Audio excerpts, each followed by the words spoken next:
नमस्कार, कर्नाला टीवी में आपका स्वागत है। कर्नाला टीवी के सभी प्रेक्षकों को कर्नाला टीवी परिवार की ओर से दीपावली की हार्दिक शुभकामनाएं। नजर डालते हैं आज की खास खबरों पर।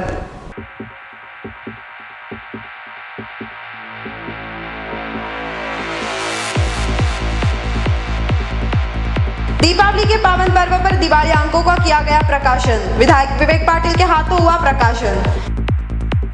देर रात तक लोगों ने पटाखे जलाए, प्रदूषण की मात्रा में हुआ इजाफा।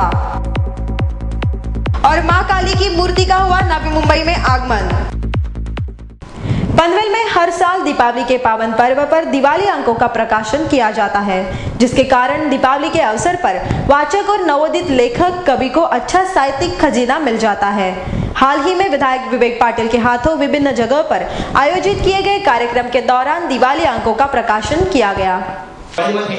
दिवाळी अंक ही फार दौलत म्हटली जाते साहित्यिकांची, रसिकांची आणि मराठी माणसाची, आणि ती दौलत देण्यामध्ये यावर्षी अनेक दिवाळी अंक वाढत असताना सुद्धा त्यामध्ये सगळ्यांचे लाडके निवेदक म्हणून म्हटलं जातं, महाराष्ट्राचे निवेदक म्हणायला काही हरकत नाही त्यांना, असे हरीश मोकल यांनी यावर्षी एक दिवाळी अंक काढलेला आहे। आणि आम्हा लोणकरांना एक आनंद आहे शेतकरी कामगार पक्षाला की त्यांच्या दिवाळी अंकाचं पहिलं इथं प्रकाशन साहेबांच्या हस्ते आणि पुण्यामध्ये होतंय, त्याबद्दल आम्ही त्यांचं अभिनंदन करतो आणि साहेबांच्या हस्ते आता त्याचं प्रकाशन होत आहे।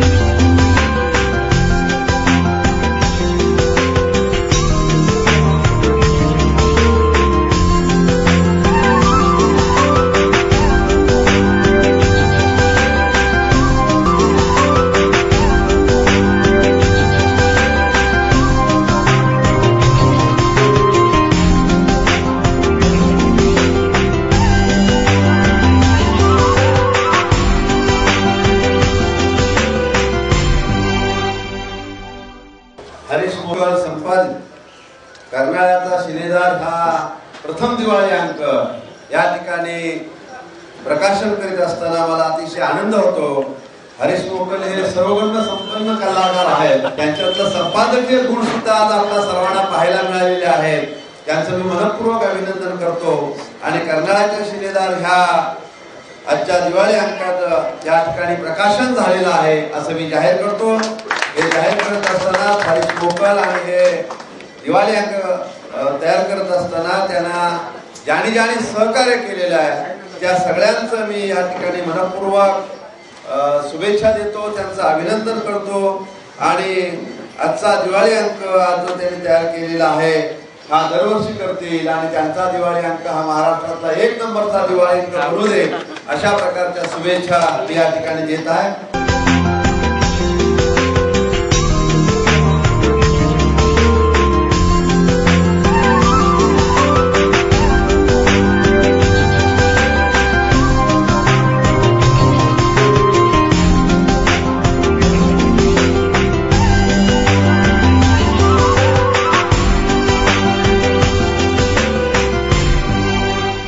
अनिल भोळे संपादक असलेल्या रसायनी टाइम्स या दीपावली विशेष अंकाचा आज जे प्रकाशनाचा सोहळा आहे, या सोहळ्यासाठी हजर असणारे माझे सर्व सहकारी संपादक अनिल भोळे, विवेक पाटील यांचे सर्व सहकारी, आज मी या ठिकाणी या रसायनी टाइम्सच्या दीपावली विशेष अंकाचं प्रकाशन झालेलं आहे असं मी या ठिकाणी जाहीर करतो।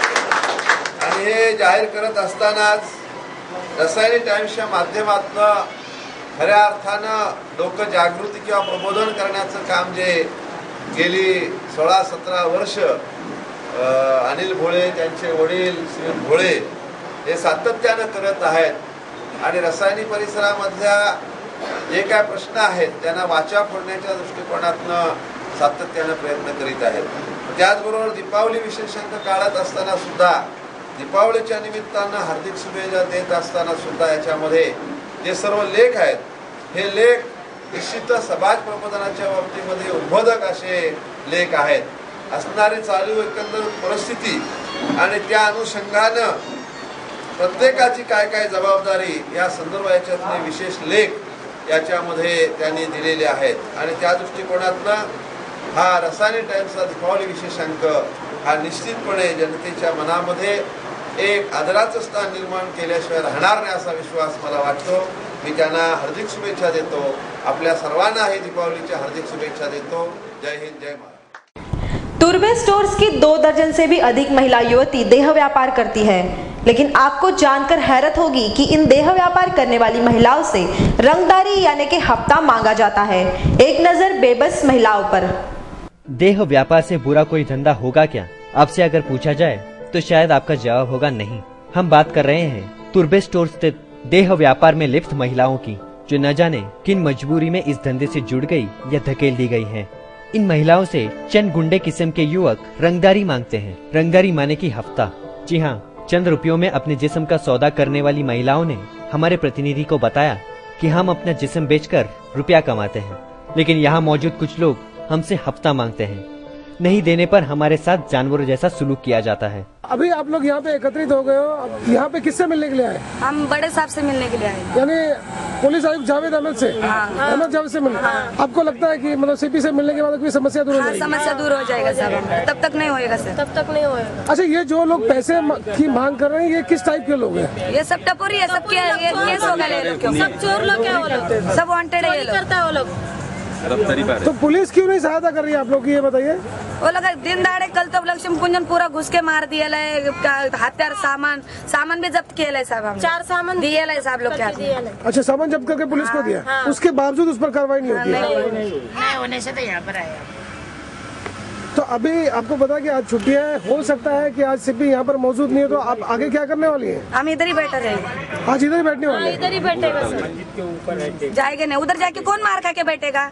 हम पेट के लिए खराब काम करता है साहब, हम लोग खराब काम करता है, पेट के लिए करता है, हमारे नसीब में आया हम लोग करता है। इसका मतलब ये तो नहीं कि सब लोग आके जबरदस्ती करेगा हमारे ऊपर। जो हमारा दिल चाहेगा हम उसको ये करेगा, हमारा दिल नहीं चाहेगा तो तुम जबरदस्ती 25 दो, 10 दो, 20 दो, कहाँ से देगा गरीब लोग? हमारे पास 25 देश रहता तो हम लोग गाँव में कमा के खाता था, इधर क्यों ऐसा गंदा लाइन में आता था हम लोग? तो यानी सबके साथ ऐसे होता है, सबको धमका के वो लोग पैसे मांगते हैं? सबके साथ ऐसा होता है। इसका जीता जागता नमूना एक महिला ने हमारे प्रतिनिधि को बताया। यह निशान है धारदार हथियार का। जी हाँ, यह चाकू का वार है। हमारे प्रतिनिधि से बात करते हुए महिलाओं ने पुलिस पर सीधा आरोप लगाया कि हमने कई बार पुलिस से शिकायत की, लेकिन उन आरोपियों पर कोई कार्रवाई नहीं होती। हमें पुलिस थाने से भगा दिया जाता है।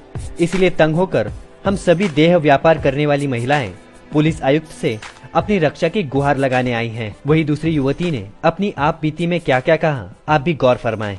आते रात को दारू पी जाते हैं, लड़की लोग को छेड़ता है, ऊपर से लड़की लोग से पैसा मांगता है, पैसा नहीं देगा तो गाली देते हैं, गंदा गंदा गाली देता है। हम नहीं देगा तो घर का अगर दरवाजा में पर्दा उर्दा रहेगा खींच के लेके जाते, जला देते। अगर रोड में 1-2 कोई पब्लिक आता है उन लोग को लूटते, मारते, फेंक देते। बाद में सुबह होता है, किसी अगर कुछ बोलने जाएगा तो हम लोग को उल्टे मारते हैं। पुलिस किसी तरह की सहयोग कर रही है? पुलिस जितना करता है कुछ भी नहीं होता है। पुलिस वाले लोग से साथ मिला रहता है। हम लोग देते 2 पैसे पेट पालने के लिए कमाने आते हैं, हम लोग थोड़ा बहुत डर के रह जाते हैं, बाकी नहीं जाते ना। पुलिस वाला भी क्या करे। फिलहाल हम बता दें, इन सभी महिलाओं को आश्वासन देकर वापस भेज दिया गया है। ऐसे में देखना ये होगा कि इन मजबूर महिलाओं को तुर्बे पुलिस न्याय दिला पाती है या नहीं। हमारे प्रतिनिधि गोपाल शाह की रिपोर्ट। अब वक्त एक छोटे से ब्रेक का। आप कहीं भी मत जाइएगा, हम फिर हाजिर होते हैं। देखते रहिए कर्नाला टीवी।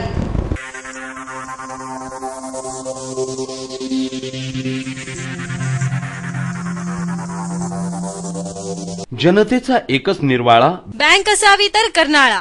कर्नाळा नागरी सहकारी बँक संपूर्ण कोकण विभागात सहकारी बँकेचा प्रथम क्रमांक मिळवून यशाच्या अत्युच्च शिखरावर आरूढ झालेली, ग्राहकांच्या विश्वासास पात्र असलेली रायगड जिल्ह्यातील एकमेव अग्रगण्य बँक कर्नाळा नागरी सहकारी बँक. केवळ 14 वर्षांच्या काळात यशाची गगनभरारी घेणाऱ्या बँकेच्या ठेवी 255 कोटींच्या वर, स्थापनेपासून रिझर्व्ह बँकेच्या निकषानुसार ग्रेड 1 आणि वैधानिक लेखा परीक्षणात अवर्ग दर्जा कायम राखलेली जनतेच्या विश्वासाची बँक कर्नाळा नागरी सहकारी बँक. भांडवल पर्याप्ततेचे प्रमाण 13.2%, बँकेचा निव्वळ नफा 3 कोटींच्या वर, एनपीएचे प्रमाण 6.19%, मुदत ठेवी अर्थात डिपॉझिट्सवर आकर्षक व्याज. दिनांक 1/8/2011 पासून मुदत ठेवीवरील आकर्षक व्याज दर 15 ते 45 दिवस 5.50%, 46 ते 90 दिवस 6.75%, 91 ते 180 दिवस 8%,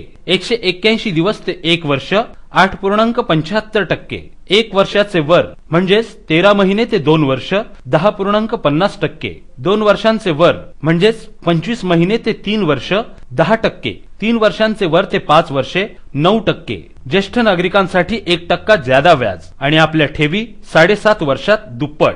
कर्जासाठी सुयोग्य मार्गदर्शन आणि बँक लॉकर्सची ही सेवा उपलब्ध. त्याचबरोबर वीज ग्राहकांची दगदग मिटविण्यासाठी आम्ही सुरू केले आहे वीज बिल भरणा काउंटर. बँकेने सुरू केली आहे सोने तारण कर्ज योजना. दर साल दर शेकडा 11% व्याजाने. Maharashtra state cooperative bank association मुंबईद्वारे बँकेला मिळाले आहे पहिले व दुसरे पारितोषिक. त्यामुळेच बँकेच्या प्रगतीत मानाचा तुरा खोवला गेला आहे. अत्याधुनिक सेवा सुविधांनी सुसज्ज अशा आमच्या शाखा खारघर, नवीन पनवेल, महाड आणि तक्कागाव बँकेच्या यशाचा आलेख सदैव चढता ठेवण्यासाठी कटिबद्ध आहेत. आमचे सर्व संचालक आणि आमचे मार्गदर्शक बँकेचे अध्यक्ष माननीय आमदार विवेकानंद पाटील. माननीय आमदार विवेकानंद पाटील यांच्या उक्तीप्रमाणे अविश्रांत मेहनत आणि प्रामाणिकपणा हे यशाचे गमक या ध्येयाने आपल्या सेवेसाठी तत्पर आहेत बँकेचे मुख्य कार्यकारी अधिकारी तथा सरव्यवस्थापक हेमंत सुताने आणि त्यांचा कर्मचारी वृंद. तेव्हा बँकेच्या विविध योजनांचा लाभ घेण्यासाठी आणि सौजन्यशील सेवेसाठी सोमवार ते शनिवार सकाळी 9:30 ते 1:30 आणि दुपारी 2:30 ते सायंकाळी 6 या वेळेत प्रत्यक्ष संपर्क साधा. आमचा पत्ता कर्नाळा नागरी सहकारी बँक लिमिटेड, रतन मार्केट, पहिला मजला, टपाल नाका, उरण रोड, पनवेल. आमचे दूरध्वनी क्रमांक आहेत 27459111, 27462700 आणि 32983363. जनतेचा एकच निर्वाळा, बँक असावी तर कर्नाळा. कर्नाळा नागरी सहकारी बँक.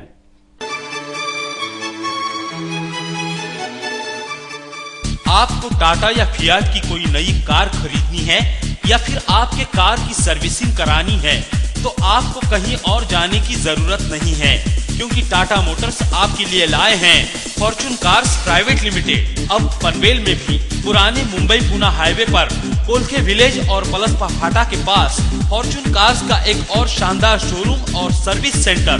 हमारे यहाँ आपको मिलेगी टाटा और फियाट कंपनी की हर प्रकार की कारें, जैसे टाटा की Indigo Manza, Indigo CS, Indica, Indica Vista, Safari Dicor, Sumo Victa, Sumo Grande MK2, Xenon और दुनिया में तहलका मचा देने वाली नैनो कार. वही फियाट की पुंटो और लिनिया गाड़ी भी हमारे यहाँ उपलब्ध है. फॉर्च्यून कार्स ने अब शुरू किया है अपना सर्विस सेंटर भी, जहां तजुर्बेकार मैकेनिक्स के जरिए आपके गाड़ी के हर पुर्जे की जांच कर हम आपको प्रोवाइड करेंगे सर्वोत्तम सर्विस. तो देर किस बात की, अपने और परिवार के सपनों को साकार करने के लिए फौरन आइए हमारे पास. आपके सपनों को साकार करने का वादा, फॉर्च्यून कार्स का यही है इरादा.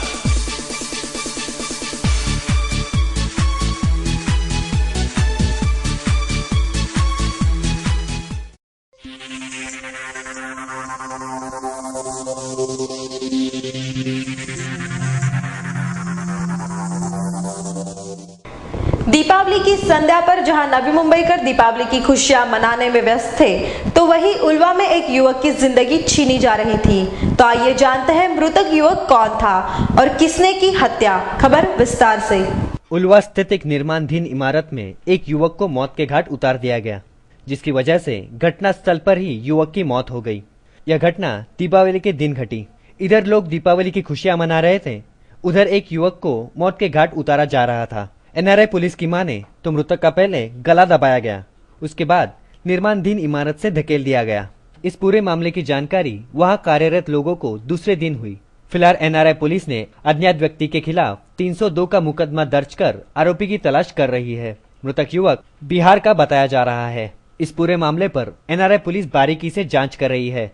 इस हत्या के पीछे कौन है और इसकी हत्या क्यों की गई, इसकी जांच के लिए NRI पुलिस ने निर्माणाधीन इमारत के कार्यरत मजदूरों से पूछताछ की. हमारे प्रतिनिधि ने कॉन्ट्रैक्टर से बात की. कितने बजे की घटना, आपको कुछ जानकारी? कुछ आइडिया नहीं.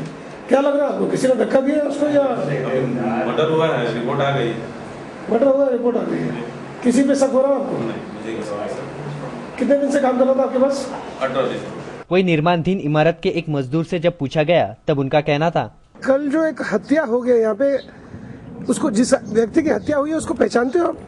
वो जब से यहाँ पे काम कर रहा था साहब, हाँ। वो 9-10 तारीख को आया था, हाँ। तब से वो जब से काम कर रहा था तभी से उसको जानता है। अच्छा, काम पे लगा। क्या उम्र होगी और कहाँ का रहने वाला है वो अपने मतलब भाषा तो बोलता था भोजपुरी, हाँ। और वो रहने वाला बिहार का था। अच्छा, बिहार का रहने वाला था। किसी से उसकी जाति दुश्मनी थी यहाँ पे, झगड़े वगैरह? तो कुछ ऐसा कुछ मालूम नहीं, इतना दिन में सब कैसे मालूम पड़ेगा इतना कुछ। अच्छा, उसकी लाश को आपने देखा था? लाश को तो बहुत सारे लोग देखे थे। कैसे, पत्थर से कुचल दिया गया था या चाकू मार दी गई थी? नहीं, पत्थर से नहीं कुचल, जैसे लग रहा था इसको कुछ मतलब फेंक दिया गया, यानी बिल्डिंग के ऊपर से फेंक दिया गया ऐसा लग रहा था, या कूद गया, अभी क्या मालूम। फिलहाल मृतक अजय यादव की हत्या किसने की है, इसकी जानकारी पुलिस को अब तक नहीं लग पाई है। इस हत्या की घटना पर एनआरआई पुलिस अधिकारी से बात की गई, तब उन्होंने विस्तार से हमारे प्रतिनिधि को बताया पुलिस इस हत्या की गुत्थी को सुलझाने में व्यस्त है। सर, जानना चाहेंगे, बीती रात उलवा रोड में एक हत्या का मामला हुआ है कि ये कुल मिलाकर क्या है? के अंदर जो अपना विजय लक्ष्मी टावर है, हाँ। Vijay Lakshmi tower sector 5 plot number 19 में एक भिखारी काम करता था, अजय यादव करके नाम का भिखारी काम करता था। वो कल 26/10/2011 रात को 9 बजे से सुबह 25/10/11 से 26/10/11 सुबह 10 बजे के बीच में अपना डक लाइन है, बिल्डिंग का डक लाइन है, उधर इंजरी जख्मी उसको अपना नीचे गिरा था। तो सर, उसको देखने के बाद क्या लगा कि किसी ने बिल्डिंग के ऊपर से धक्का दे दिया, उसको हत्या किया गया है, क्या मान? ऐसा तो लग नहीं रहा है, इंक्वायरी चालू है, तपास चालू है, लेकिन उसके गले पे अपना डोरी जो लगा है वो दिखता है, डोरी या वायर, मतलब गले के निशान से साफ जाहिर होता है कि उसकी हत्या कर दी गई है। हत्या कर दी गई ऐसा लग रहा है। सर, उसकी किसी से जाति दुश्मनी है या बिल्डर से किसी तरह से झगड़ा हुआ था या किसी कॉन्ट्रैक्ट से झगड़ा हो गया था या पैसे का लेन देन का कोई मामला? अभी तक तो कुछ भी इंक्वायरी में आया नहीं सर। अच्छा, ऐसे में देखना ये होगा कि हत्या का राज कब खुलता है। हमारे प्रतिनिधि गोपाल शाह की रिपोर्ट। भारतीय परंपरा बहुत ही विशाल रही है। यहाँ कण कण में परमात्मा का अंश देखा गया है। दीपावली की संध्या पर अपने परंपरा को भूलते जा रहे हैं लोग, लेकिन अब भी कई ऐसे व्यक्ति हैं जिन्हें अपनी परंपरा से बेहद लगाव है। भारत में पहले दिवाली के अवसर पर घरों के आंगन में ही घरोंदे का निर्माण किया जाता था, लेकिन गांव में जब शहर आकर बसने लगे तब घरों का आकार भी छोटा होता चला गया। आज भी जब आप शहर से निकलकर गांव की तरफ जाएंगे तो यूं लगेगा कि जैसे तंग जगह से निकलकर खुले में आ गए हैं। इसीलिए ज्यादातर लोग शहर से निकलकर खुले वातावरण में छुट्टियां बिताने चले जाते हैं। हम बात कर रहे हैं दीपावली पर बनाए जाने वाले घरोंदों की। पहले लोग घर के आंगन में ही एक खूबसूरत घरोंदा बनाया करते थे। उसे पूरी तरह से सजाया जाता था, रंग रोशन की जाती थी, यहाँ तक कि उन घरों में खिलौने रूपी बर्तन भी रखे दिए जाते थे। तब लोगों की कल्पना में जो कुछ भी आता था इस घरोंदे में साकार कर दिया जाता था। इसके बाद दीपावली की पूजा कर घर में बनाए गए घरोंदों की पूजा की जाती थी। अपने इष्ट देव से प्रार्थना की जाती थी कि हे प्रभु, हमें इतना खूबसूरत घर देना जिसमें सुख समृद्धि बनी रहे पर दुख ना हो। अब हम छोटे छोटे फ्लैट में रहते हैं। जगह कम होने की वजह से पुराने रीति रिवाज को तिलांजलि